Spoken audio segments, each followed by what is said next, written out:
Hello, everyone. Welcome to today's talk. As large model technology matures, we're standing at the threshold of a new paradigm: multi agent systems. This isn't just a technical evolution, it could very well be a revolution in intelligent architecture.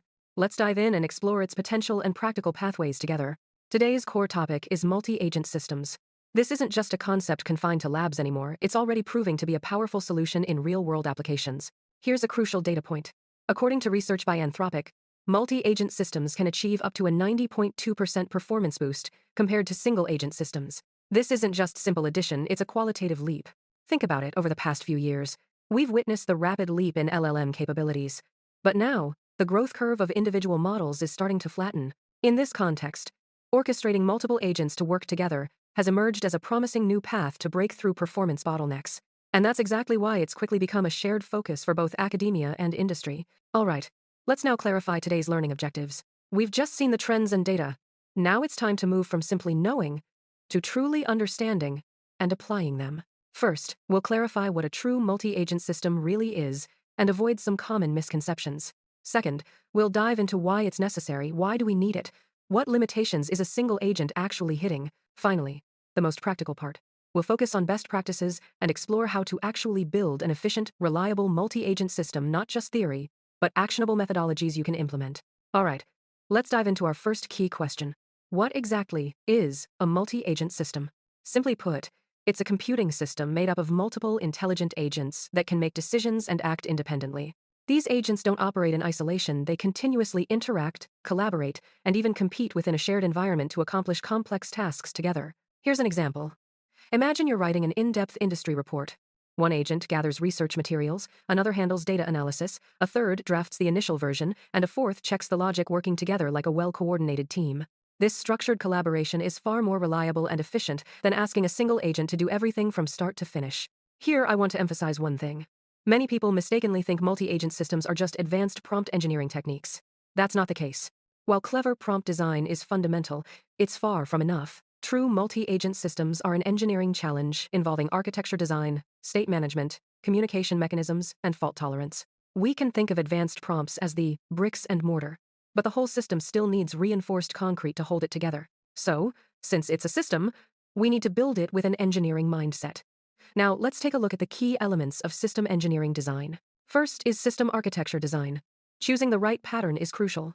For example, the orchestrator worker pattern is a widely proven architectural approach. In this setup, there's a central agent acting as the commander, responsible for overall coordination and strategic decisions, while other subagents serve as executors, each handling their specific tasks. This hierarchical structure effectively reduces system complexity and enhances controllability. Next is the design and development of tools. Here, tools refer to capability modules that agents can invoke, such as search APIs, database queries, or code interpreters. The key point is, it's not enough to just provide these tools. We must ensure each agent clearly understands when and how to use them. Incorrect tool usage can significantly slow down performance or even lead to failure. Now that we've understood the definition, it's natural to ask, why do it this way? Can't a single powerful agent solve the problem on its own? That brings us to the second key question we want to explore. Let's start with the limitations of a single agent. Even the most advanced models are prone to tunnel vision. Once they enter a particular line of reasoning, it's hard for them to step back, reflect, or restructure their thinking. And when tasks become complex, their attention gets stretched too thin, leading to missed details or broken logic. The advantage of multi-agent systems lies in their ability to enable parallel exploration and separation of concerns. Just like a team of human experts in a meeting, different agents can approach the problem from various angles, challenge each other, and offer complementary insights, leading to a more comprehensive and robust conclusion. This diversity itself serves as a safeguard for resilience. More importantly, this architecture allows us to break down big problems into smaller tasks, with each sub-agent focusing on what it does best, greatly improving the system's overall robustness and accuracy. Next, let's deepen this idea. Real-world problems are often highly open-ended and unpredictable. When dealing with such nonlinear tasks, traditional step-by-step reasoning can easily fall short. Nonlinearity means there's no simple cause and effect relationship between inputs and outputs. Emergence refers to behaviors of the whole that can't be directly predicted from individual parts. Tasks like market forecasting or crisis response are full of dynamic variables and unexpected events. This is where multi-agent systems really shine. By having multiple agents explore different possibility spaces simultaneously and then pooling their results, The system can quickly identify key pathways and avoid getting stuck in local optima. In other words, it's not about one smart brain crunching numbers, but a group of specialized brains working together, testing, failing, and improving, step by step. That's the right way to handle complexity. There's another deeper driving force we must recognize. The focus of AI development is shifting from pre-training to inference computing.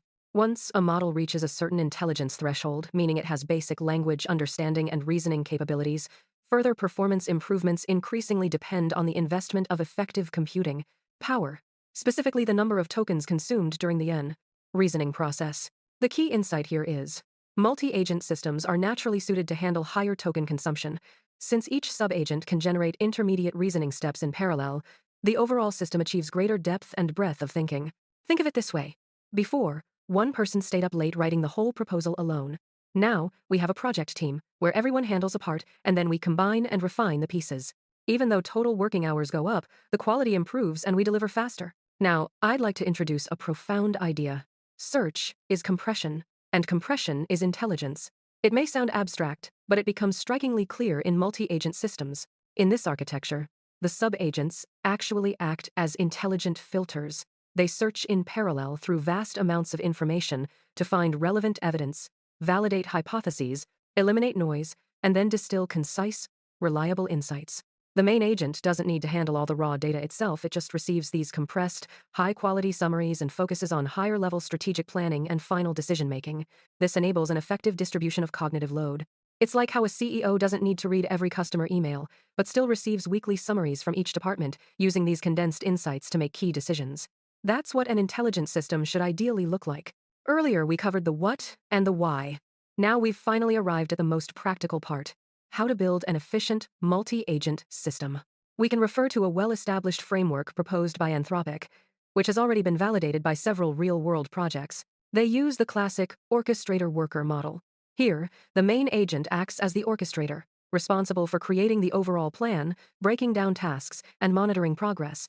Meanwhile, multiple sub-agents serve as workers, each handling specific execution duties. For example, in a legal document analysis task, the main agent first identifies the key questions that need to be answered, then assigns different sub-agents to review case law, extract relevant clauses, and compare regulatory differences. Finally, the main agent synthesizes these findings into a comprehensive report. The biggest advantage of this architecture is clear responsibility and easy debugging.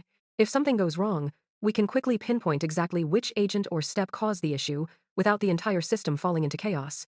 Having a framework isn't enough, we also need a detailed playbook. Below, I'll share 8 proven best practices, distilled from repeated real-world validation organized into 3 levels: management, execution, and details. First, the first rule at the management level: effective delegation. You must clearly define each sub-agent's goals and boundaries. Don't just say, go find some relevant information. Instead, be specific. Say, please look up the most recent Supreme Court rulings on data privacy compliance from the past 3 years, return no more than 5 cases, and highlight the key judgment points.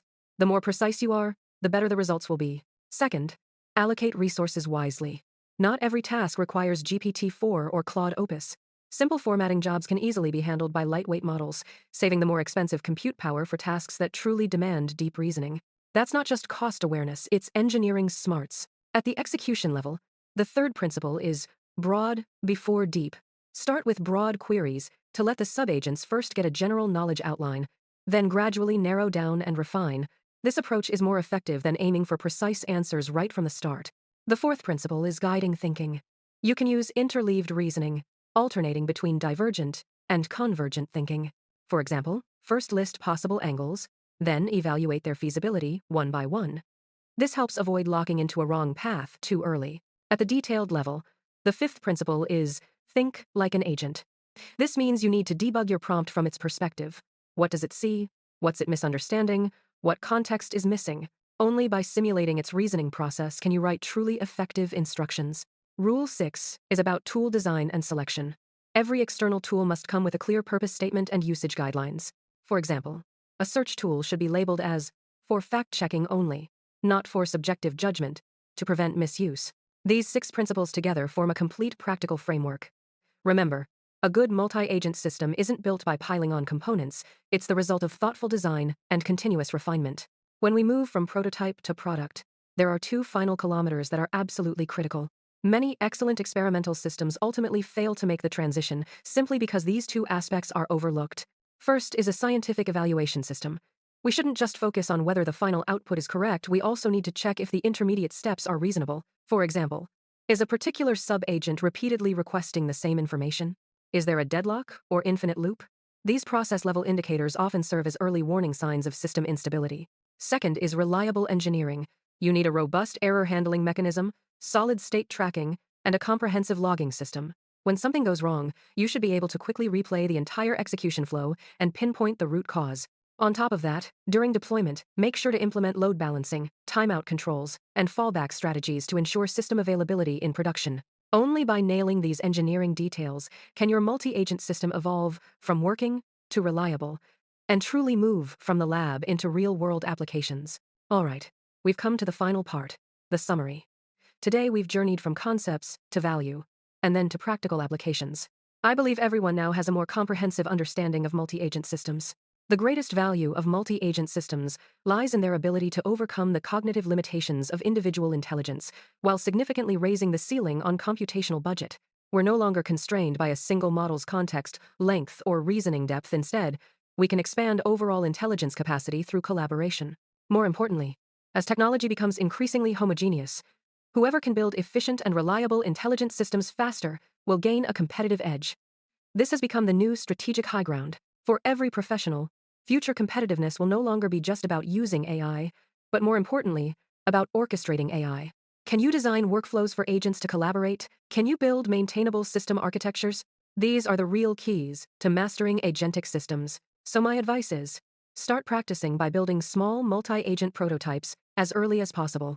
Gain debugging experience, and understand collaboration mechanisms. Because this transformation isn't coming slowly, it's already here. All right.